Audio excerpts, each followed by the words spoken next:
Welcome to Buckets. I am your host, Brandon Anderson, here with Jim Turvey. It's Christmas. The NBA season is almost here. This is our annual one bet for every team 2025 NBA season preview Bet-A-PALOOZA. We are excited, Jim. The premise here is very simple, but also very complicated because Jim and I, how else could it be? We're going to go through all 30 NBA teams and we will give out each one of us at least one futures bet for every team in the league. Emphasis on at least one. That means at least 60 futures bets. This will be part one. You'll get part two in your feed tomorrow. Last year, we did this exact pod, Jim and I. I think we ended up at 103 bets across the episode. If you bet one unit on each one of those bets last year, you would have been up 123 units at the end of the season. You had to wait it out a while, but 220-ish% ROI, that'll do just fine. We counted up last year 13 bets at plus 500 or longer that we hit, 5 at 18 to 1 or better. Cavs were good for us. Kenny Atkinson, Coach of the Year. Evan Mobley, Defensive Player of the Year, 30 and 18 to 1. The Thunder were very good to us. You and I each had a title bet wrapped up with a Thunder player prop title and West Conference at 10 to 1, 20 to 1. Sixers missed the playoffs 20 to 1. We both had Shea MVP. We had first-time All-Stars Cade Mobley and J-Dub all 5 to 1 or longer. We have set the bar very high.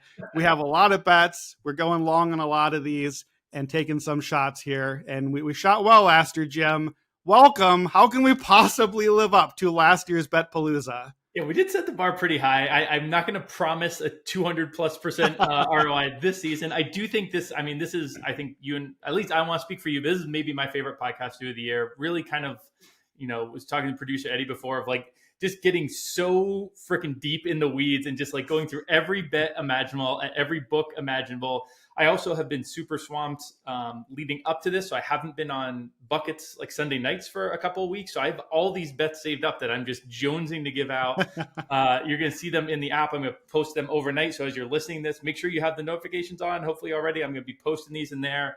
But yeah, like you said, at least one. I mean, I've probably got 40-ish, maybe 45 here.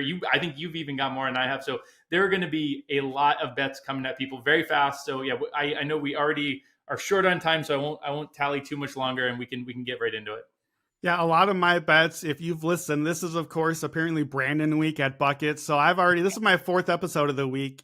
A lot of my bets I've already spoken more at length about. So this will be more of Jim's bets and then mentions of mine at times today. So if you hear something you're like, I wish Brandon had explained it more. First of all, no one's ever said that before. I always explain it more. I have probably. It's just on a different episode. So earlier in the week, Monday and Tuesday episodes, you can find on our feed or at YouTube with Matt Moore, our Eastern preview and our Western preview. Be sure to check those out. And then our Wednesday episode, really fun, good framing. Matt wanted me to do who are the 10 players you need to bet on this season. So all my award picks were on there. Of course, Wemby, Cooper Flag. And then, of course, because it's me, Jalen Green and Anthony Simons and Zach Edey made the cut. So be sure to check that one out, and you'll hear about some of those on the podcast today. Okay, so let's get into it. This is part one. Part two drops tomorrow. And, of course, we got to complicate it off the top because we're not just going to, list off the teams or do East-West again. It's Jim and I. That's way too easy. So we love a good league pass rankings. I think you understand the concept. Which teams do we most want to watch day after day, night after night, all season long? And our guy Joe Delara got to be in on the fun. Not on the podcast today, but he is doing his own one pick for every team. You can find his picks on the Cash That podcast. But he is in the ranks here. So Jim and Joe and I ranked all of our teams. We will reveal in order, probably not say too much about most of these, because heaven knows we've got plenty of other things to talk about. So by tiers, because how could we have it any other way? Our bottom tier, the true dregs of the league, as I have called it, at number 30, the Brooklyn Nets. Jim, you get first pick of the pod. Yep, I'm going to be fitting and trusting that this is the dregs of the league. I'm going to listen to their owner, Joseph Tsai, who has already literally come out and said, our goal is not winning this year. When I look at the bottom of the league, to me, this is the roster that is kind of hands down the worst. They had some decent talent last year. They do have a good coach in Jody Fernandez, who I think is a little troubling, but I'm going to do the thing that I love to do. You're going to hear this a couple times on the podcast, and bet the alt under for this team's win total. Just the regular under is fine, but I think what the alt does is that the books don't really account for the teams that get into the race to the bottom really hit the gas for the race to the bottom. So this has been a pretty beneficial bet in recent seasons. The specific bet, which I probably should have led with, but I'll say here, is under 17.5 at plus 175 on DraftKings. So, I'm looking at this. I'm thinking there's going to be game unders on MPJ, who has a sordid history of injuries. Cam Thomas last year was injured. Cam Thomas last year was playing for a contract and didn't even play all that great. So I think that this Brooklyn team has the worst roster in the league. We're going to get to another team that has a lower win total in a tougher conference. But I think that team actually has some interesting pieces. We'll talk about them in a bit. To me, the owner's actively coming out and saying, we're not trying to win this year with Brooklyn. They've got, 5 rookies they can slot in and use to lose games. The only thing I have to say, Brandon, is I'm a little surprised. Joe and I had them clearly as the 30th League Pass team. You had a team below them. I can't believe it. We almost went for the clean sweep, but we couldn't. The three of us would never fully align on something. We always need to be slightly off. So you had them 29, but we were so close to just saying this is the dregs of the league. And so I will bet it as such. Happy to be the high man on the Nets as the 29th most watchable team. I'm so out on this team that I was prepared, if this wasn't our first team to talk about, to come in with, here's my Nets pick, the number 1 draft pick in 2026, AJ DeBansa. That's what I wanted to do, but I'll give you a real pick here. DraftKings just last night at like 3 a.m. popped first 50-point score of the season. So I got to bet Cam Thomas for that, 50-1. I can't believe it. Cam doesn't have a 50 yet, but he does have 9 in the 40s. So look, I'll be honest, this is my least favorite bet of anything on the podcast. I'm mad that the Nets are first, but they're out of the way. So Cam, 50-point score, 50-1 at DraftKings. Up next, the 29 ranked Miami Heat.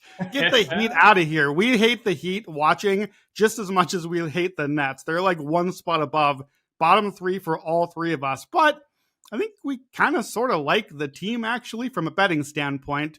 How are you betting Miami? Ironically, I don't love the team from base. I am the man off on the Heat in general this year. There are a few ways to bet it, and there's one of your bets that you talked about here that I definitely am interested by. But overall, I am a little bit low on them, but I'm more confused by them than anything. So my biggest thing is I want to wait and see. So last year, this was the only team I didn't have an official bet for. I think I gave out Bam Adebayo to hit a 3 on opening night was my technical bet. My technical bet for this year will be Norman Powell, 6th man of the year, but I want to wait on this. So this is a little bit cheating. I promise there's one other team, and unfortunately it's soon. They'll do like a semi-hedge, and then the rest were just in the flow. But for this year, so Powell has a crazy usage early on in the preseason here. And I think that he was in the running for 6th man of the year last year. He's basically always in the running for it. He was 4th 3 years ago, 4th 2 years ago, and honestly probably was going to win until he got hurt last season. Now, maybe you look at this and say he's injury prone, but I think when Hero comes back, which, recently was rumored, on the broadcast, their announcer saying he's going to be back opening night. I don't think that's true, but he might be back sooner than folks are thinking. I think it makes sense to have Norm be a scorer off the bench for this squad. He just fills that role so well. Now, maybe he doesn't, and so that's why I want to see. I want to wait and see when Hero comes back, what their lineup looks like. Spo changes lineups all the time too, which makes this a little bit of a scary bet. Spo just kind of does all sorts of funky stuff, which usually pans out and actually plays into a bet that I think you and I are looking at here. But I am skeptical of this team. I mean, if we look at the team in general, top 6 by win shares last season were Hero, who's hurt right now, Bam, who is back, Ware, who Spoelstra is benching half the time and like blowing up in the media, Butler gone, Highsmith gone, Duncan Robinson gone. So I just have a lot of questions here, and I get that some people are like, this is a talented roster with Spo at the head of it, but I'm out. I don't really want it. I'm going to wait and see, and that's all I'm going to do with the Heat for now.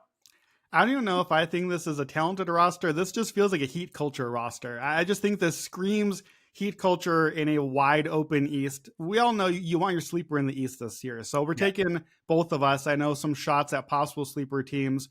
We know the Heat are going to defend well. Top 12 defense, 10 straight years, top 10, all but one of those. They gained this year, I'm big on the minutes swing, 5,000-ish minutes from Norm Powell and Andrew Wiggins and Davion Mitchell, who I thought was really good to end the season and a real culture setter, a very Heat guy. I think just a point of attack defense and everything. So I like the over this year. I just think that this is a classic. Spo gets the best out of them and they overachieve. So over 36.5. We talked on the podcast with the Heat. Both of us have looked at Spo Coach of the Year. It's a legacy thing. He's never won it. It's 40-1. I personally prefer 51 wins or better at 40-1 at DraftKings. Both of those there. I don't think Spo wins the award without 51 wins, but he could get there and lose it depending on what the voters do. So I'll take the voters out. My official bet here is exact division outcome, Magic 1, Heat 2. That is plus 750 at DraftKings. I think I may have seen a plus 850 somewhere, but I forget. To me, look, Charlotte and Washington, we'll talk about them soon enough. But this is not those teams. This is about Atlanta. Atlanta is something like 2-1 in the division. I think that's wild. Like, that's crazy to me. Orlando is a clear favorite here. I don't really see Miami catching them. I don't mind if you want a little touch of Miami to kind of protect on this bet, but I have the Magic clearly out in front. And I just think the Heat are a much safer, higher floor team than Atlanta. And so at pretty long number here, I just kind of lock in the Magic and then Heat in second. So I don't really think it's like a crazy Heat year. I just feel like in the East, the floor with Spo and with the defense is pretty high. What do you think? Yeah, that's fair. I can see the case for it. I guess I do worry, like Davion Mitchell. I don't see him shooting 45% again, so I'm a little skeptical there. Without Jimmy, they were 24 and 33. And that was with they like basically they tanked for like a month before the playoffs and then got just hot enough to kill my missed the playoffs bet at the end of the season. So maybe that very end of the season, as they kind of righted the ship and they knew they were going to be in the play-in and they didn't mind dropping game here and two. Again, I can see the vague outlines of the interest in Miami. I didn't have a bet on them last year either. So maybe I just don't have a read. Maybe it's because Spo is in my mind is great because he's so unpredictable, but then it makes it hard for me on the betting side as well. So I'm fine. I tailed you on the Spo Coach of the Year, and I get the logic for the 51 plus wins as well. So I'm definitely intrigued in certain sectors, but overall, I'm mostly passing on this team. Fair enough. So next at 28, a team that I actually called last year's Heat when we did the previews, just because very different type of team, but I think a very predictably middle of the road team like the Heat have been in recent years, the Sacramento Kings. So who do you like for the Kings? Yeah, so this is the other one. We already got to the other one where I'm doing a tiny hedge. I did have a bet here. It's Keon Ellis to lead the league in steals per game at plus 8,000 in DraftKings. And then literally today, Russell Westbrook got signed. And that is not good news for Keon Ellis minutes in general. So listen, Keon Ellis, and that was already the issue. I think if Keon Ellis got the full 31 minutes a game that I think he is good enough to deserve, I love this bet. And the number wouldn't be there, but I would even love it at a shorter number. He's a great defender. Very consistent in terms of getting steals out there. But this idiot team just keeps loading up the backcourt with overlapping skill sets. And so I think instead he's probably going to be around 20 minutes. The only thing I will say, and that makes it still a tiny bit of a sprinkle for me, is I think that there actually is a chance, if you want to really squint into a silver linings here, you could say that Russ coming in maybe makes Keon Ellis more likely to be packaged out in a trade. So I think you could potentially see him land somewhere else, a team that would see how good he is and use him to his full extent. But I definitely like this a little bit less than when they signed Westbrook today. So it's a sprinkle for me, a very long shot anyways. You probably weren't putting a hammer unit on anyways, but we cleared out the two that I was like on, and now it should be smooth sailing from here. I think the Kings are an over team. 34.5 is low for a team that is look, I've been watching this team for years. It's the Bulls. They're just the Bulls in the West now. I know what this is.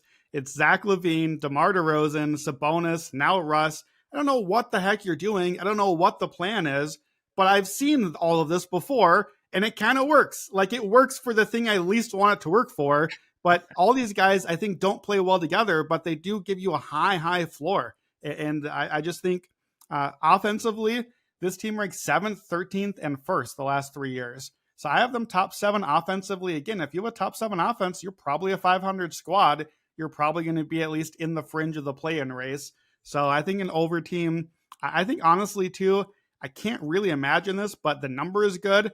35-1 in the division.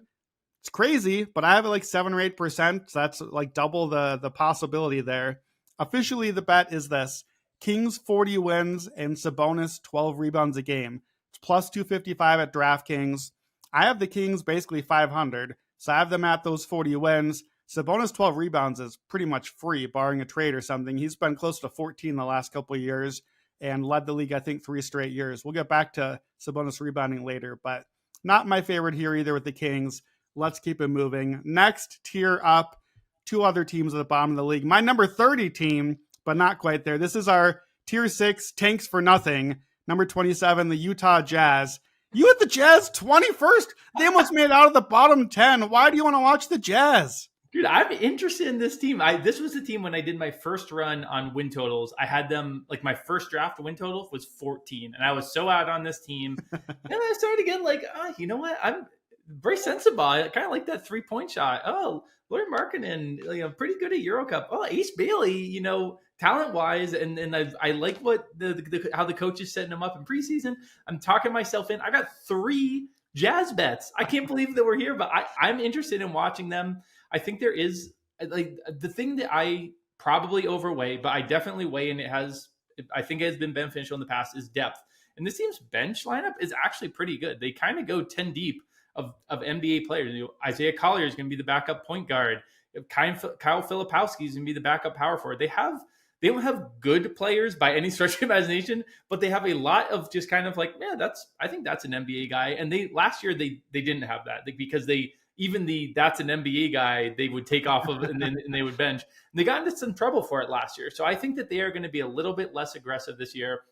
Now, maybe the way they are aggressive is that they are willing to ship out Lauri Markkanen finally. That's maybe the move that they make. I don't think they will. They've held such a insane price for him for so long that I think maybe this is the year the negotiations open and in the off seasons when he moves. But my 3 bets for the Jazz are, I'm leaning on there's going to be a lean on the over 18.5 wins. My favorite bet is Lauri 3+3s, Ace Bailey 15+ points at plus 350 at DraftKings. And then I'm going to sprinkle Ace Bailey Rookie of the Year at plus 1200. I don't want to overreact to what I'm seeing in preseason, but Will Hardy is really putting Ace Bailey in really good positions. I was listening to the Dunker Spot podcast talking about this, about how they weren't just giving him the ball to kind of dribble into a deep 2. Instead, they're kind of getting him into motion, getting him into his spots. I think he has looked really good. And again, this is a guy who by talent was in that top tier in this draft. He just had Kawhi's crazy uncle running stuff for him. And so he slipped a couple spots and suddenly everyone got spooked. Talent wise, I think he's there. He's clearly going to be a point of emphasis for this Utah team. I know Cooper Flagg's amazing. We're going to talk about Cooper Flagg. This is basically, I'm sprinkling. Cooper Flagg is surrounded by a lot of players who are going to soak up more usage than he is. And there's, potential for injury if you're betting a minus favorite at the beginning of the season. I'm going to sprinkle a couple rookies in here. My favorite is the Lauri 3s and the Ace Bailey one. Lauri was at 3.13s last 3 seasons on average.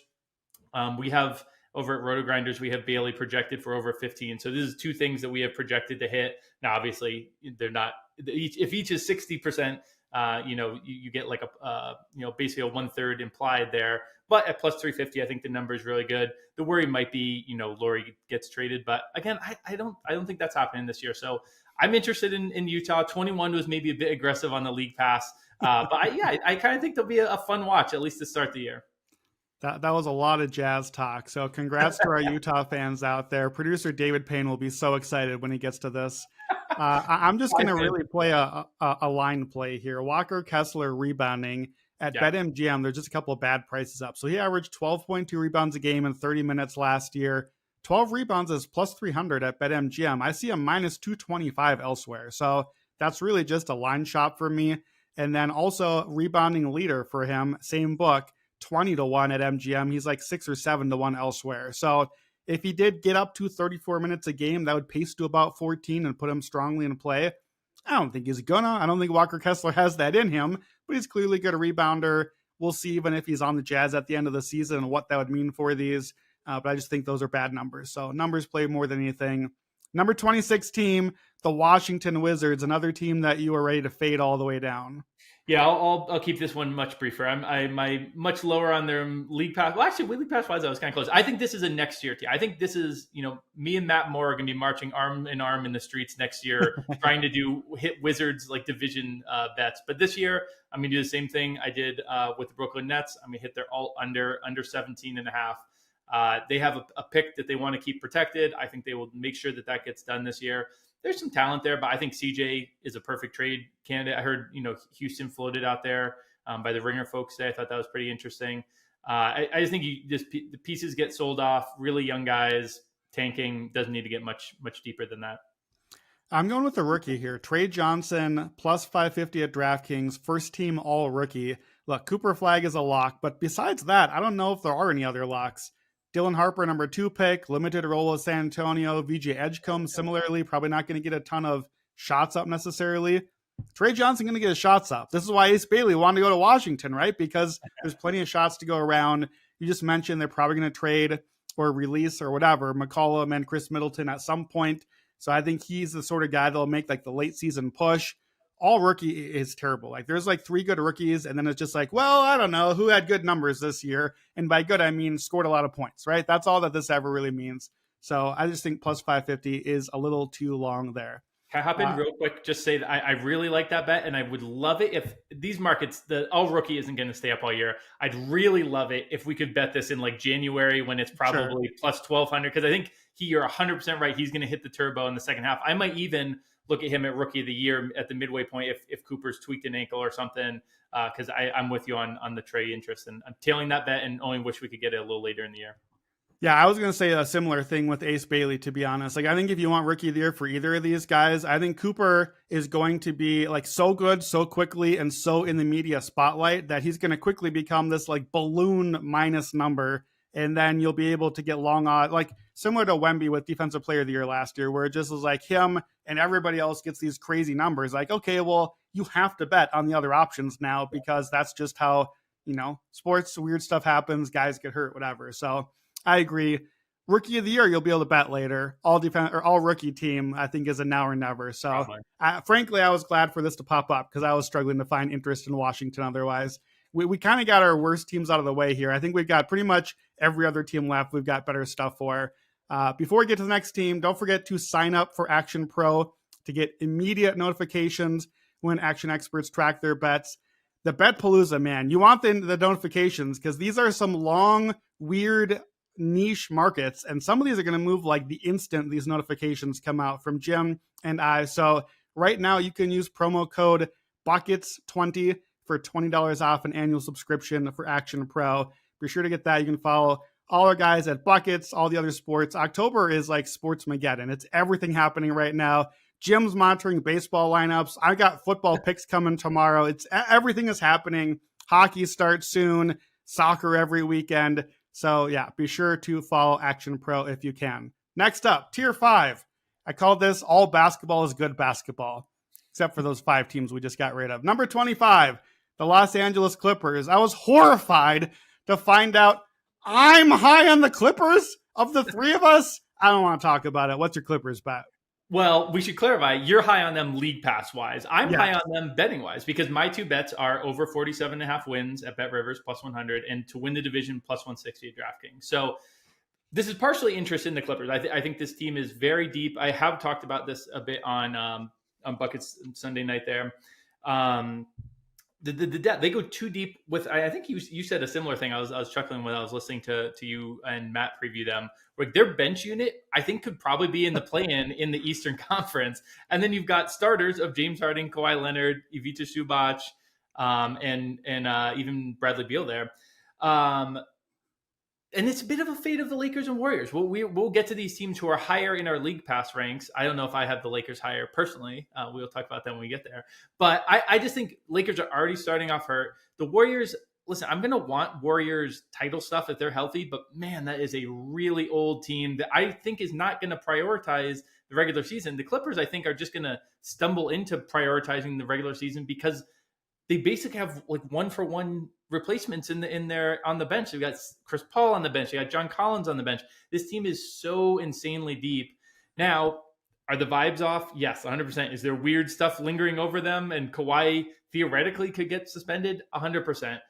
I don't think any of that. I agree with Matt when you guys were talking about that. I don't think with this team, in part because I don't think this team just cares in general. Like Harden and Kawhi, I don't know if they care about anything. Are they making sure vibes have mattered? Vibes have never mattered with Kawhi and James Harden, I don't think. So I think this is a team that just is good enough and will show up and win 50 games and that will be good enough to win that division. So I am on the Clippers with their win total and the division. You have a hard time getting a read with this team. I just feel like I'm worried about the ceiling. I'm a little worried. We did, Matt and I are doing our Elite 100 ranks that should come out around the time you're listening to this. I had a hard time ranking Zubac. He was so good last year. I think underratedly good, but way, way better than he had been any other year at like age 28. So does that hold up? What do we get from Kawhi? Does he play? How much does he play? Is he injured? Is he on the court? What's happening? Is he on the roster? I assume probably, but who knows? James Harden, I think we kind of know what he is at this point, but it's more downside than upside.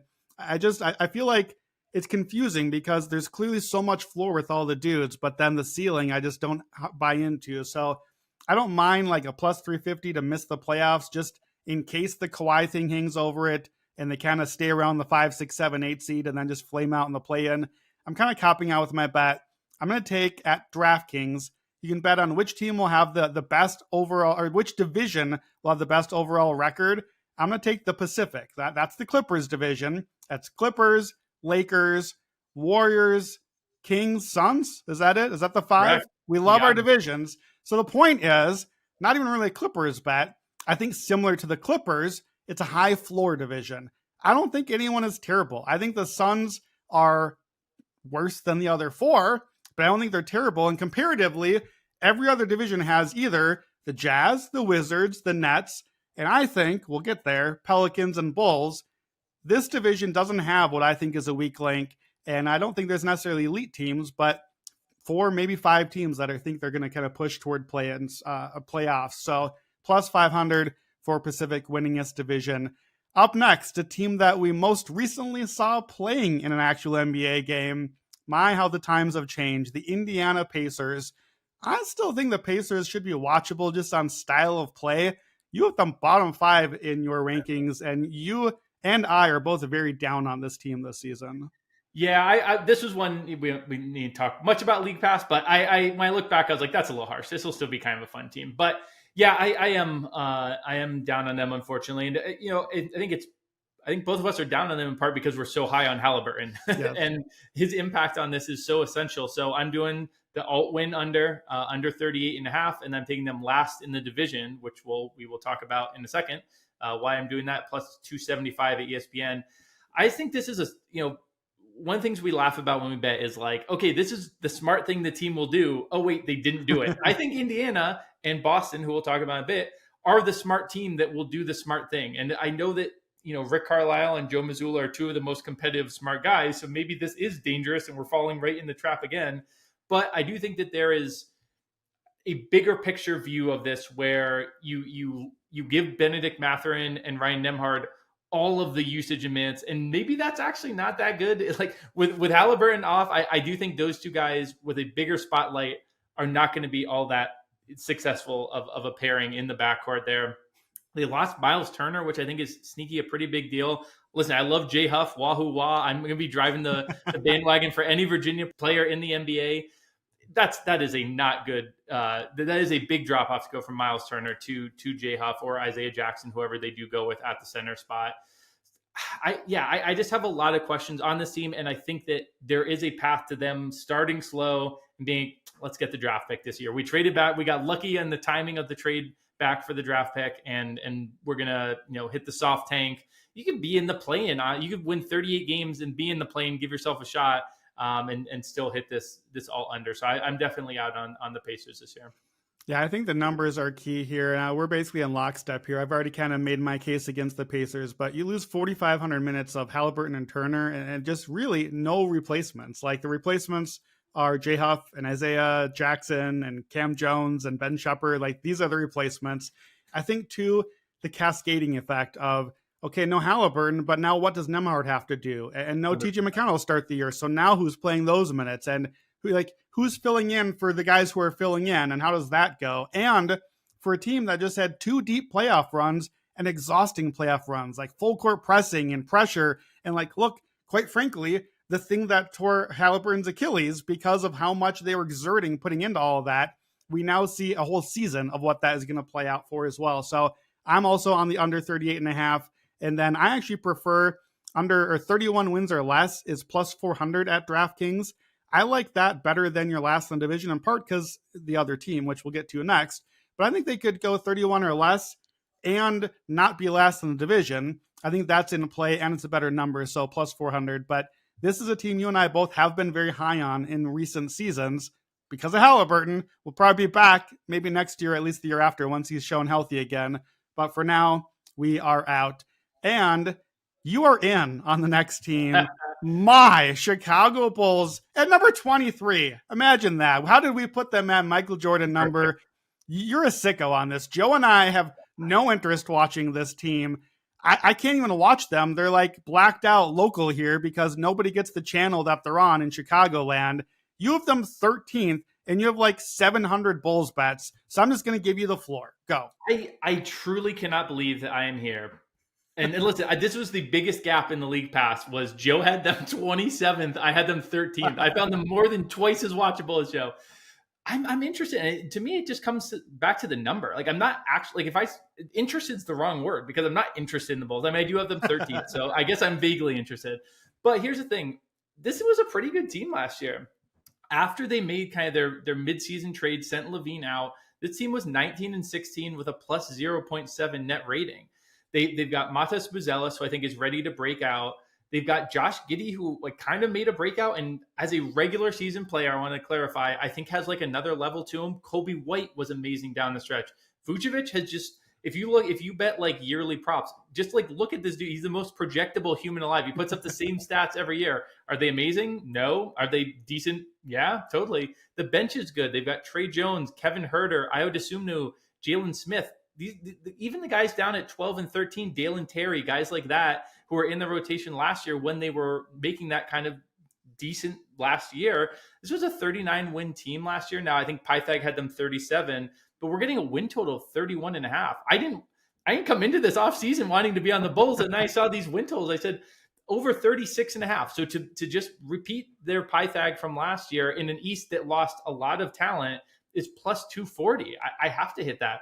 Make the playoffs plus 450. We maybe are getting a little bit greedy here. Maybe we just want to shoot the moon, though. Go Billy Donovan, coach of the year, plus 10,000, 100 to 1. He was, I bet it'd say he was listed last among the coaches, which is insane because you and I know that the path to coach of the year, you eliminates at least 10, if not 15 of the coaches, because you have to basically beat your preseason expectations and last year's win total by 10 wins. So if we get the Bulls up into the, 31 and a half, the preseason total, if they win 44 games, it's improvement off of last year. They'll be in the East playoffs probably, but at least like the 7 or 8. I think at 100 to 1, a guy who's pretty respected around the league. He's like one of the weirdly longer tenured coaches because Chicago just runs everything back. I genuinely can't believe that I'm like interested in the Chicago Bulls, but here we are. I am interested in the Chicago Bulls, and I've got the full ladder going for them. In this house, Jim, we call it an escalator, but I gotta say, it's all right. It's all right. I can't fault the 100 to 1 Donovan coach of the year. That's a terrible number. Like, no matter how much I want to hate on this team, like this, you and I have argued offline about Spo and does he fit coach of the year and how much would he need to win. This is the spot for the Mike Brown or the Tibbs where you're coming from like 31 and a half. I think they probably still need to get to like 47, 48, but in the East, that could be like the 3 or 4 seed even, and people might ignore the wins and just be like, oh my God, the Bulls are the 3 seed? How did this happen? Billy Donovan. Like, that's, nobody else is winning anything on this team. That's the only award they can win. So I can't hate that one. All I'm going to add is, if you're the Bulls, you had one thing and one thing only you've tried to do for a decade, and it's make the play-in. And DraftKings is giving us plus 220 to make the play-in. For the Bulls, the only thing they want to do, plus 220, I may as well profit if I have to put up with watching it around here. So that's my only play for the Bulls.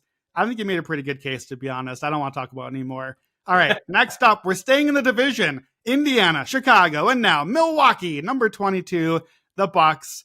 This team makes me sad. And you are going with a couple extremes here, which is interesting. What do you like? Yeah, this one to me is even more depressing than the Pacers almost because they're like healthy and they're still this bad to watch. I've got a pair of plus 1300s that kind of epitomizes how I'm viewing the season. Milwaukee Bucks last in the division plus 1300. Giannis MVP plus 1300. I could see both of those being like decent value this year. My favorite bet is Giannis 8+ assists at plus 450 at DraftKings. we're just going to get to see a lot of Giannis this year. And so I think that's why the case of, the playmaking on the assists, we got no Dame now. The ball's going to be in his hands a lot. The MVP thing is like, he could put up absolutely insane numbers. And if I squint, there is a way that I can see this team actually kind of fitting decently. You talked about Kevin Porter Jr., MIP. That was a look that I had as well. I really like that one. Kuzma, terrible, maybe the worst playoff player around, but like as like a guy to fill regular season minutes, I get it. Miles Turner is, I think, a pretty notable improvement from last year's Brook Lopez, who really kind of was. I don't think he should have been getting 30 minutes a game, but we'll put that way. I think he's much more fit to 15 minutes a game in Los Angeles now. Last year, without Dame, Giannis was at 10.9 assists per 100 possessions. So we're going to get to see Giannis surrounded by shooters and be AJ Green. We saw Doc breaking down the AJ Green play the other day on ESPN. Love to see that. There's all these kind of like shooters and like Ryan Rollins, interesting piece. But then again, if Giannis goes out and tweaks his knee and like is out for 3 or 4 weeks, this goes in the tank so hard. And because I am higher on Chicago, who is, the projected last team in this division, I think that there is very much a floor to this Bucks team that is, if he asks out for a trade, if he tweaks a knee, like there are many paths. This team being terrible. I think there are a couple of paths to it being interesting, which is basically Giannis goes supernova, and if he drags this team to like a 2 seed, 3 seed in the East, which he is more than capable of, then I do think he's going to be in the MVP discussion. If Shea, I think both of us are on Shea. Spoiler for the future. If Shea is either, if OKC's taking the big picture and saying, hey, we're not going to press him, we're going to save his minutes and we're going to save his games, and suddenly we're looking at, like win shares and Giannis is 3 or 4 above anyone else just because of the insane bulk that he's had to carry. I think there are weirdly, ironically, very extreme paths on both ends of the Bucks season that you can bet and have value. Yeah, I really don't disagree with any of that. I think, well, I guess I do. I disagree with half of it. I don't really see the upside play. So I have no interest in any upside plays. I just think the roster is absolutely terrible. I have no nice things to say about Kyle Kuzma, and I don't mind the KPJ play. Like I'm going to sprinkle that a little bit, but I don't believe. So I think there's a very long tail downward if this goes badly, AKA if something happens to Giannis the next few weeks, like this is the worst team in the league with a bullet. Like it's really bad. So I'm going to join you. I love the last in the division, a 13-1 bet, just as a, what if it goes sideways? What I really want, so I'm going to give my bet is least wins in the league, 75-1 at ESPN. I don't love it because they can't tank. They don't have their own pick. So they can't even really go for it. I'm not projecting a tank. I'm projecting if Giannis gets hurt, they might just be that bad anyway. What I'd really love is like bottom 5 record or like an alt 25 or lower. But I kind of think that's basically what last in the division is. Like even as low as I am on Indiana and Chicago relatively, they're going to still win like around 30-ish or something. So last in the division, basically below those two teams, 13-1. If you gave me like 25 wins or less at like 25 or 30-1, if any books out there wants to contact me, I love that bet on this team. This maybe could have even been lower in our league pass rankings because it's just, I don't know if I can watch Giannis in this environment. Like it's like when you have a, I'm going to skip that analogy. I don't want to see it anymore. I don't want to see it anymore. Let's keep it moving. In the East, still with another team, we're knocking a lot of East teams out here. I guess we're a lot of late nights watching basketball this year, Jim. Number 21 in our league pass rankings, the Boston Celtics. I ended up high on the league pass rankings. I think it's still going to be a watchable team. I think they're going to go run and gun, lots of pace, all the threes. I looked it up. The attempts record in the game is 70 by the Rockets. Put that one in play because I think the Celtics are in play for it this year. I think you want threes overs and points per game overs on this team this year, and we're kind of both looking that way. Who's your guy? Yeah, Derek White is my guy. I'm all over Derek White this season. You can get him at 20 plus points at plus 180 at DraftKings. You can get him the lead in 3-pointers made plus 1,800 at FanDuel. But ironically, I am on the under for this Celtics team. And not just the under, I'm doing the alt under. I'm skipping the first step of the escalator, the first rung in the ladder, wherever you will. I'm going under 36.5 plus 280. Now, we'll say one thing that I do think is worth noting, because I have been I'll start with the White cap. the Whitecap. The pace that we all keep referencing hasn't been as pacey in the preseason as I would have hoped. It does look a little bit like, the coach talk where they're like, we're going to be first in pace. And then it's like, well, you're sitting 22nd right now. So are we just going to wait for the regular season or what's going on here? But I think the White thing works even if the pace doesn't fly up. If you look at usage last season with Tatum on the court, for White, it was 18.4, with him off the court, 23.4. His points were up 6.5 points per 100 possessions. Now, I do agree that they're going to chuck threes. That part has been sticky. I know you're all over Simons, your guy there. White is the one that I want for it at a little bit shorter numbers. I just think he's such a high floor guy in general. He's the one I'm looking at. Even though Simons, I do think is a pretty fun look. But in terms of the team as a whole, the front court defense is. I cannot fathom how this can be a 40-win team with this front court defense that they have right now. If and you'll probably get into the minutes out, minutes in, they lost so much good front court defense, and it's kind of a mess there now. And the mess might be even overselling. They might have the worst front court defense in the league. Neemias Queta, vaguely intriguing, but this is a really bad front court, and I think they're going to be tired at times. Like maybe that pace can result in an injury or two. Unfortunately, I think I'm going to be looking at overs for them early in the season if the books don't sniff it out. But I'm pretty out on Boston. I know the videos of Tatum going around and he had the different type of surgery. I'll believe that when I see it, but that's why I want to skip the first step on the escalator. Is I want to be out, and the thing that the smart team does the smart thing and gets a draft pick this season. Yeah, we're pretty much in lockstep on this, except for that I'm on a different player. You're on Derek White. I'm on Anthony Simons. I talked about him on the 10 Players to Bet podcast. You can hear more there. I like him 100-1 to lead the league in threes per game, and I like his points escalator, 20 points a game, 22 and up from there. I think you can bet both. There's a bet at DraftKings, 30-1 for both our guys, Simons and White, to go 4 threes a game. I like that one. The Celtics team is my single biggest fade on the board this season. You talked about the minutes. They lose 8,700 minutes of Jason Tatum, Kristaps Porzingis, Drew Holiday, Al Horford, and let's throw Luke Cornett in there.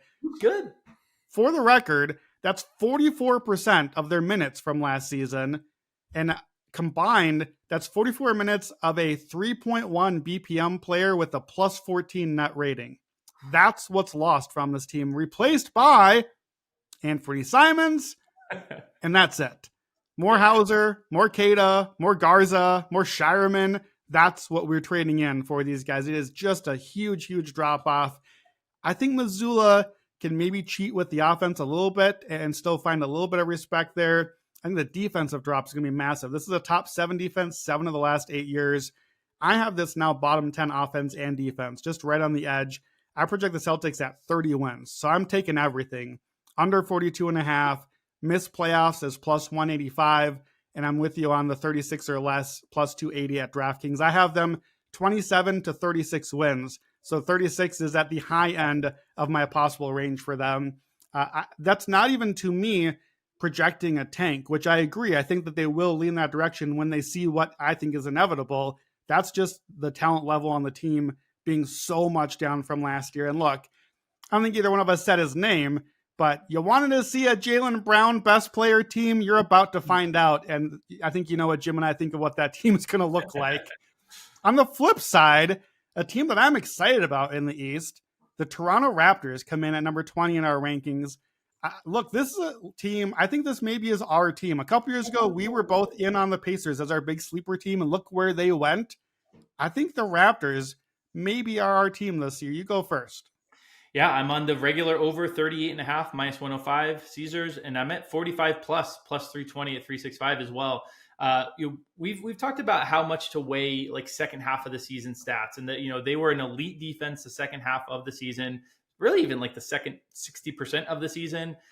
And so I can see some people hand waving that a bit, but I think when you broke it down with Matt really well, is that it wasn't fluky. It was a scheme change that is this kind of pressing thing that I agree with you is like kind of the new wave. It's going to be the new thing to kind of sweep the NBA. Now, whether it results in injuries is something I'm keeping an eye on, because I do think we see it in baseball where there's become kind of this churn of athletes, and it just becomes like we're just going to have a pitcher throw 105 till his elbow falls off, and then we get the next guy who throws a. Basketball doesn't work that way. You can't really churn through guys. There's just a bigger disparity. It's a was it soft link, weak link, whatever the sport is, where you need the best players out there. You can't really churn guys, unlike baseball. So all of that to say, I'm very interested in this Toronto team. I think Darko is a really good coach, and I think he's going to get to show that. I think that will go in line with one of your bets you'll talk through. The thing I would love to see is RJ Barrett move to the bench. I think he might do it too. I think RJ Barrett is really slept on as like kind of, and I promise this isn't Knicks homer in me. I'm actually mostly kind of usually fading Knicks and talking down about Knicks. I think he is the type of guy who would take a look at this team, Bake. There's a ton of usage in that starting lineup. If I go to the bench and kind of float that bench unit that's like this crazy defensive pressing thing, I can score like 18 points a game instead of 20 points a game, and we can win like 6 or 7 more games because of how well the fit is. Will it happen? I don't know. But I think that opens up a pretty high ceiling for them. There's some Atlantic bets that you can make if you're skeptical on Knicks and Sixers and Celtics and all them. I'm with you. I really, really like this Raptors team. And I only listed the two steps on the escalator here, but I have tailed you on the higher ones up the escalator if you want to walk through those as well. Yeah, so I think the meta we're going to see across the league this year, but emphasized on this team and a few others, is defensive ball pressure. I think that is the new inefficiency. It's the new cheat code around the league. We saw it both teams in the finals, OKC all season long, and I think we finally noticed Indiana doing all their defensive intensity along the way. Certainly these teams noticed as they got knocked out one by one. You can't just create offense in the NBA. You got to have talent, but you can have effort on defense, and pressure on defense and team D can earn you some buckets and get you some easy looks offensively, some fast breaks, some cheat code stuff. So defensive numbers, second half of the season, really, like you said, a little more than the second half. They jumped to number 3. They went from bottom 5 EFG to 3rd in EFG, which is massive. And then top 5 turnovers. That is a Thunder type profile. And again, the key thing here is if you watch them in Summer League and the true sicko's dead, and if you watch them in preseason, this is consistent. This is a system thing. This is a buy-in. I think, quite frankly, this is a Scotty Barnes thing. Scotty has been a huge leader and a huge defensive guy his whole career as a high school forward. So I think this is a him kind of setting the tone for them. This is, for me, my love for the Raptors this year is not RJ and Quick and Ingram. It's fine. I agree. I'd like one of them off the bench. I'm in on Jamal Shed. I'm in on Jonathan Mobo and Colin Murray Boyles. Like, I want my defenders out there, and I want this team defending well. I think it's a top 5 defense in the league. That gives you a high floor. So I'm over the number. I have them 40 to 50 wins. So my top end of the escalator, 2 ways. I do love the division. This is my favorite division bet. I'm fading the Knicks. We'll get there. Sixers, Celtics, all teams that I'm basically fading. I think high 40s could get there. That's very much in range. 30 to 1 division bet at Rivers. Love that. And I also love Darko for Coach of the Year. 25 to 1. I think this is a perfect kind of bullseye fit. And again, a team that doesn't have probably other winners for awards. If the Raptors do make a big leap, he's the guy. And, 25 to 1 Coach of the Year. 1,000 to 1 that we ever learn how to say his last name. We'll just keep calling him Darko in the meantime. I didn't even try. Yeah, I don't even have it in my notes. I was just like, just Darko. Okay, just Darko. Another team that I think actually kind of fits the trend. We didn't do this on purpose, but number 19, finally heading out west, the Portland Trailblazers. We ended up on the exact same bet here. What is it? Yeah, so I am sorry to keep taking long roads to these bets, but this is the team that was the most confusing me. If you followed in the app, their over was one of the first ones I made this summer. I was really in on this team. I was like, the talent is there. They did the defense thing in the second half as well. Then the schedule came out, and it was like not only a brutal schedule, but a brutal schedule early in the season. Then Scoot got hurt at the start of the season, so they're going to be without Scoot. They're going to have Blake Wesley as the backup point guard. That is pretty worrisome. It has gotten to the point where I'm now debating hedging out of that early win total. There's like a tiny 34 exact win total that I could middle and then set myself up to just not have to stress the Trailblazers. I think I'm going to put a tiny bit there, but I think I'm still interested in this team. So the best bet that I want to do is Denny Advia, 23 plus points and 40 plus wins at plus 2,000 at DraftKings. Denny, if you look at the second half of the season, was right around this mark. If you look at the 13 games after injury last season, he was at 27 points a game. Now you could be like, oh, that's tiny sample. He also is favored by a lot of usage going out. Simons is going out. Ayton's going out. So actually a fair amount of usage opening up in Portland. And here's the thing, that 40 plus number that I'm like, do I want to bet over this 34 and a half, blah, blah, blah. If Denny's scoring 23 plus points, I think this is one of those that correlates really well. Sometimes these are like, two players both averaging 20 and to win the division. It's like, well, those aren't related at all. There's no correlation that you have to think about there. I think if Denny is up at that range of 23 points a game, it really helps them out in terms of, because I think the defense will be there. Tamai Kamara, absolute one of the best defenders in the league. Now, I'll ask you this. I don't know. Are they doing the ball pressure thing, or was this more of just a really good defense with guys like Tamai Kamara? I have not noticed it. Yeah, I have wondered the same thing, because let's be honest, neither one of us is watching a lot of Portland basketball. Watch a lot of Portland games. Yeah, so I don't think it's the Toronto thing, and at least it's certainly not as blatant a way. I think it's just the defensive guys. Donovan Clingan, when they started playing him last year more, was a big difference maker. He's always a great defender. I thought he was a little too slow-footed for the NBA, but he's looked good so far. Robert Williams, when he actually plays, great defender. Matisse Thybulle, still one of my all-time favorite defenders to watch. And now they add Drew Holiday on top of everything else. So, okay, no Scoot, not great, except, I don't know, Scoot hasn't been good yet. Drew Holiday is a good player and a great defender. So maybe they're just all the way in on defense right out of the gate. I don't know if they have done the ball pressure thing. I will say I'm not as high on Portland as I am in Toronto for two reasons. Number one, they're in the West, and there's just a lot more competition there and a lot less room to move up. The defensive numbers are about the same. Top 3 second half of the year, huge EFG leap. Top 3 turnovers, so almost exact same as Toronto profile. I'm also not totally sure on Chauncey Billups. Love him as a player, very underrated. I'm not totally there on coaching yet, so I think this is a good upside play for them. Chauncey's gone way under, I think, all 3 years, which is kind of crazy, because I feel like typically if a coach went way under 3 years in a row, they would not be back to defend their crown in the 4th year, if you know what I mean. Yeah. So I thought I was in on an over. Ended up kind of as just like a lean of like, I don't know, man. I'm not sure with this team. I even looked at like 11-1 last in the division of like, what if I'm wrong and Portland just stinks? Like, I didn't think they were any good at all last year. And suddenly defense came out of nowhere. What if I was right at the beginning? I think that's in play. And maybe they just kind of tank and need to go get somebody better for the team and find a little more talent. I think that's possible. But I kind of want them to be the thing we're talking about for them. I think that would be interesting to get a good defensive floor team. One more team in this tier for us, number 18 in the league pass rankings. Not for me, the Philadelphia 76ers. Weirdly, I'm highest on the team, the Sixers, and lowest on the watchability of the Sixers for the exact same reason. His name rhymes with Shmuel Shmabid. So what's your bet on the Sixers? Yeah, I am high on a player on the 76ers, in part because I think Shmuel Shmabid has about a 0% chance to play more than 50 games. I think you're looking at basically like a 55 game max for him. So speaking of max, I am going to be playing Tyrese Maxey, 28 plus points, plus 475 ESPN, and I'm going to take it all the way to the top. I'm going to take Tyrese Maxey, leading scorer, 150-1, plus 15,000. You can find that at a couple different spots. With Maxey, with Embiid off the court, Maxey scores 36.4 points per 100 possessions. Now he's got Edgecombe next to him, who's kind of the perfect guy to be the next to him. I think he's going to lock in that spot even when McCain comes back. I think McCain's going to be a really good bench guy.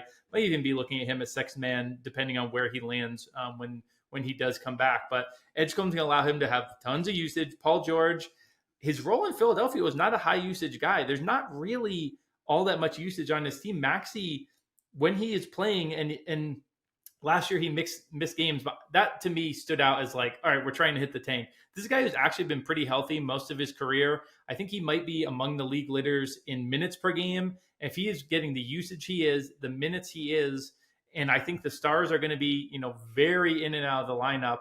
I think Maxey could have a great season. Philadelphia, I think, is going to be pressing to be around the play-in. I don't think they have reason to shut him down again. I don't think they have reason to cut down his minutes. I think this could be a really good season for Maxey. You could also do the 30-plus points. You could also, target him in your fantasy leagues. This is a Tyrese Maxey bet in terms of I just want to be on Maxey this year. I like it. I think my editor, Michael Crisson, will be very happy to hear your Tyrese Maxey love.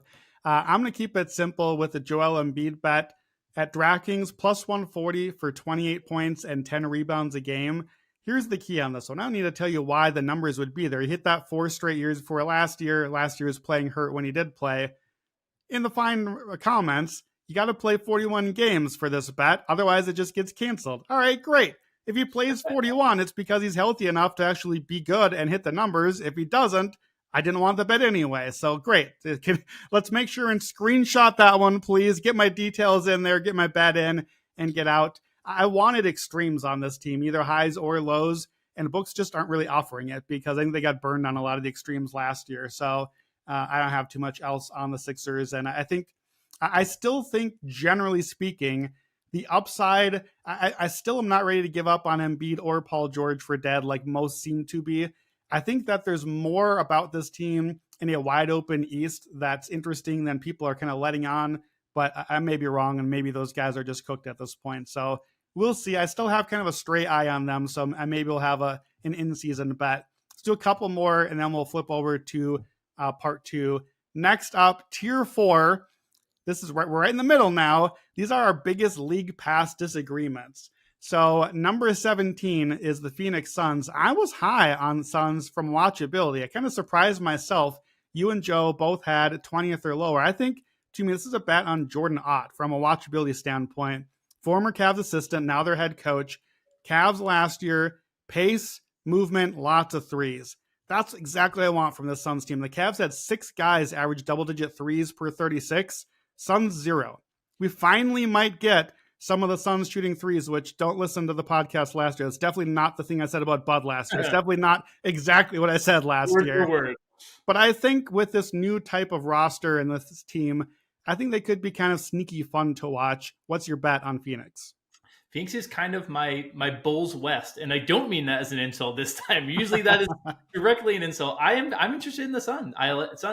I'm going to do the WNBA thing and call them the Sun. It evens out from all the people who call them the Connecticut Suns.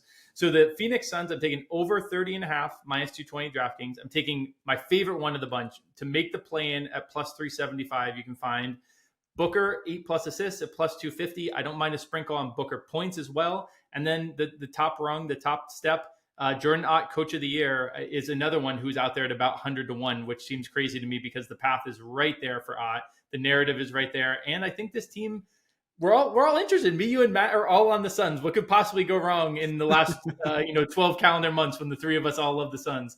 But I agree with Matt that I think when you flush out kind of the bad juju of last season, they don't have the pick. So that's why I love for the floor of this. Sometimes I look at a team like, I just want to play the ceiling in case everything clicks.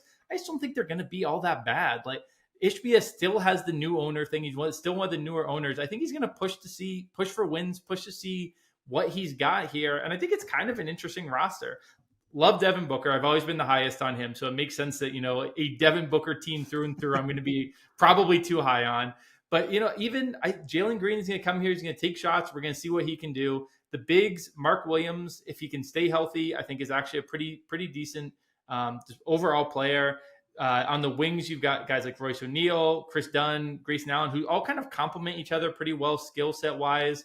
But yeah, I think this is the type of thing where I want a coach who I think can bring a pretty good system in.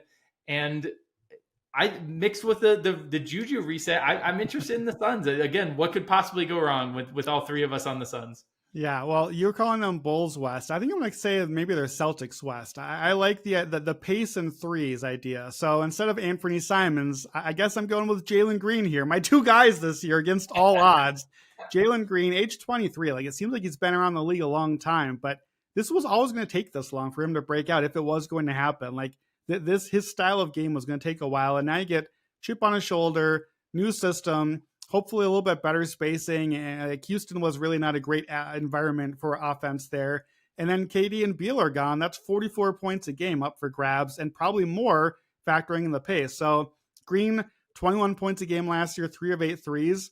Could we get that to like 4 of 11 threes and a couple more shots, a little more efficiency, maybe 25, 27 points a game? I think very reasonable. So I took the Jalen Green points escalator on the 10 guys you got to bet on podcast. You can check all that out. 23 points minus 110. And I gave out 24, 25, 26, and 28, even to lead the league in scoring at 300-1. And you mentioned Booker. Green and Booker both 25 points a game as plus 380. I like that one as well. And I do think this is a good most improved player sleeper. 75-1. He's a year 5, former number 2 pick. Whether we like it or not, that is exactly the formula here. And this is the sort of like Kobe type gets buckets score that everyone loves to get excited about when they do play well. So I just think it's a good setup for Jalen Green. If it's going to happen, maybe it happens this year. Last one for this podcast, number 16, the Charlotte Hornets. You're lowest on the Charlotte Hornets. I think you're missing out. It's kind of a fun team for at least like the 6 games that they'll be healthy this year. We both have player bets on this team, though. Who's your player? Listen, I had them 23rd in the league pass, which is by far the lowest, like 8 off of Joe, 9 off of you. And that was after I bumped them for the court and the announcer and the general aesthetic, the uniforms. I am so out on this team. And this is the team every year. Everyone has one team where like, I feel like I'm taking crazy pills. This is where I look at this team. I'm like, I feel like I'm taking crazy pills. Yes, LaMelo, when healthy, is a good player. Yes, Brandon Miller has flashed intrigue. What else is here? The bigs are terrible. This team has not won. They have not shown the ability to win. This is a team I'm taking 17 wins or less at plus 500 because I think they could very much hit the tank again. This team is not that good. I see very many paths to them being really, really bad. I am not all that impressed with any of the players in this roster. And again, there's a lot of smart people on the over. I think Fonseca made them like his over again. And I was like, Brian, did we not learn from last year? But again, there are a lot of people who are interested in this team. I think if you want to play them, the way I would play it is Con Knipple. I think he's interesting. One of the few rookies with a starting spot to start the year. Now, LaMelo and Miller are going to have a fair amount of usage in that starting lineup. But again, I don't think either of those guys is any sort of a lock to play the entire season. Certainly LaMelo, but Miller, we're starting to see some injury stuff crop up as well. So you can get that plus 2,200. It wouldn't be a best bet, probably be more of a sprinkle. Again, we'll talk about flag pretty soon. But yeah, I just am really out on this Charlotte team, watching wise, roster wise, just in general. I don't know why I'm so out, but they are the team that I think I have the biggest delta from everyone else on in terms of being really low on them this year. Yeah, I like the Knipple pick. Obviously, if it's not Cooper Flagg, his former Duke teammate, I looked at him for first team all rookie. I think that could be, I think he honestly might be like the second most likely. He's probably not going to get hurt and should just only get more and more shots as everyone stops playing for their team because of injuries throughout the year. Mine's also kind of a sprinkle. I do like Brandon Miller on this team. You and I talked about this. Zach loaded a podcast talking about who's going to be future Team USA. And Brandon Miller didn't make the team and didn't even make the didn't make the team list either. And I was like, are you kidding me? Brandon Miller is a perfect sort of fit for international player. And maybe I might be like a year early on this. Yeah, maybe roll this one over to next year. But Brandon Miller, most improved player, 50-1, just a nibble. I was surprised how good his numbers were last year when he did play. 21, 5, and 3, 3.9 threes a game on pretty high volume. So I don't know, could we get that to 27, 6, and 5? Again, I feel like maybe a year early, but I do like Miller a lot. I think he's a good prospect. I think he could easily get he's the franchise guy now, and it's time to finally admit defeat on the LaMelo thing. And I think if Miller plays well, it correlates to a Charlotte leap, which is good because I need an all-star leap for Brandon Miller with my most improved pick as well. And again, another high pick. Stupid. That should not be winning most improved, but it is. So I'm going to bet on it. So I just think he kind of fits the profile pretty well. And I don't know. I think at least for now, I think while the guys are out there, this is a fun team to watch. And when we come back on part 2, we'll eventually get to a team you're very high on that I feel this way of like, yeah, I'll watch them for like 6 games now, and then it's disaster coming. So anything else on Charlotte or anything here before we wrap up, Jim? That's a good tease. We'll send this out. We're already keeping you long, so we'll keep it tight, but that's a good tease for part 2. The other tease for part 2 is our next team on our list. I'll give it to you right now because we'll be starting with them on tomorrow. It's the Dallas Mavericks. So if you are ready to bet on Cooper Flagg, that's where we begin with episode 2. That's it for part 1 of our Bet-Palooza. We've already given out 7,349 bets, and there will be just as many in part 2. We'll get to our other 15 teams. For Jim Turvey, I'm Brandon Anderson. We'll see you then. Let's get buckets.